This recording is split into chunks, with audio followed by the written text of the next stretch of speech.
Sunod-sunod na personalidad ang sinampahan ng kaso ng National Bureau of Investigation o NBI dahil sa umunoy pagpapakalat ng fake news at mapanulsol ng mga pahayag online. Kabilang sa mga kinasuhan sina senatorial aspirant Raul Lambino at dating Duterte Youth Representative Ronald Cardema na silang naglabas umano ng maling impormasyon kaugnay sa pag-aresto kay dating Pangulong Duterte. Kinasuhan din ng NBI si dating presidential spokesperson Harry Roque at vlogger Claire Maharlika Contreras.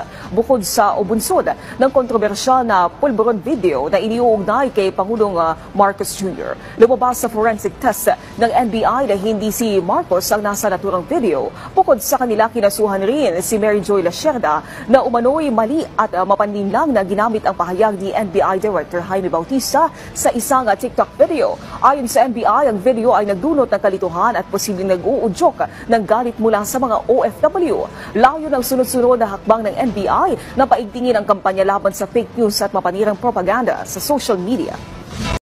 Ang nagbayad ay China para atakihin ang maraming personalidad.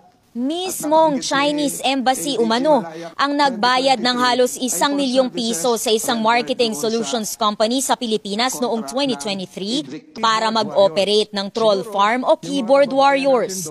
Ayon yan sa mga dokumentong isiniwalat ni Senator Francis Tolentino sa isang Senate hearing. Ang siste, daan-daang fake social media accounts ang ginawa ng kumpanya para ipakalat ang iba't ibang mensaheng iniutos ng China at mag-post ng mga negatibong komento laban sa mga government officials na tumutuligsa sa China. Akala natin ay yun ang tunay na sentimiento ng mga nagpo-post at nagre-react, subalit ito pala nagpapatunay na binayaran. Binayaran ng People's Republic of China para sirain hindi lang ang kredibilidad ng isang tao o namumuno kung hindi ng ating bansa. Ipinagmalaki pa raw ng kumpanya sa accomplishment report nito na higit 50,000 na ang followers ng troll accounts nito. Sinisikap ng Newswatch Plus na kunin ang panig ng Chinese Embassy pati na ng private company. Ayon kay Tolentino, marami pang ibang kumpanya ang binayaran ng China para sa disinformation at influence operations. At ayon sa National Security Council o NSC, ganito talaga ang gawain ng China. Ang labanan po kasi ngayon, Mr. Chairman, is a public opinion. It is part and parcel of what they call as United Front work. May mga indikasyon rin daw na kumikilos na rin ang Beijing para impluwensyahan ang magiging resulta ng halalan sa Mayo sa pamamagitan ng pagpapakalat ng paninira sa mga kandidatong anti-China at papuri naman para sa mga kandidatong pro-China. Ang napapansin kasi namin, when there are statements coming from the Beijing, they are amplified by local proxies here in the Philippines. So kung ano yung script na nanggagaling sa Beijing, yun din naman ang sinasabi nila dito sa Pilipinas. Ayon sa National Security Council, may hawak itong listahan ng mga local proxy.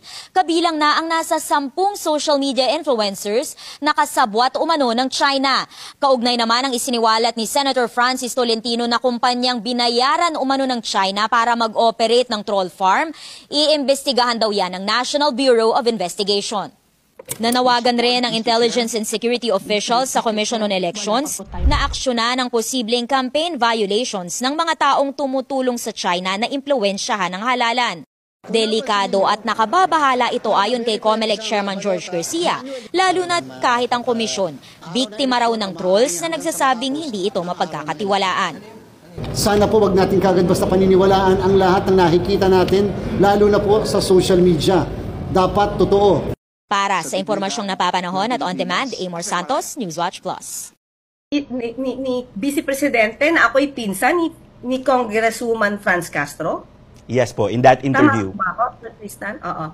So, yun pa lang, sa unang salita pa lang, sa sinabi pa lang ni Vice Presidente, fake news na siya. Hindi ko po kasin, wala po akong relasyon kay Congresswoman Franz Castro. So, kung siya mismo nagpapalabas nito, galing sa bibig ng isang Vice Presidente, ang maling impormasyon na ako ay pinsan ni Congresswoman Franz Castro, hindi ba nakakaalarma yon? Dahil Vice Presidente nagsasabi ng fake news. So would you label her as fake news peddler? Katulad po ng description din kay former presidential spokesperson Harry Roque.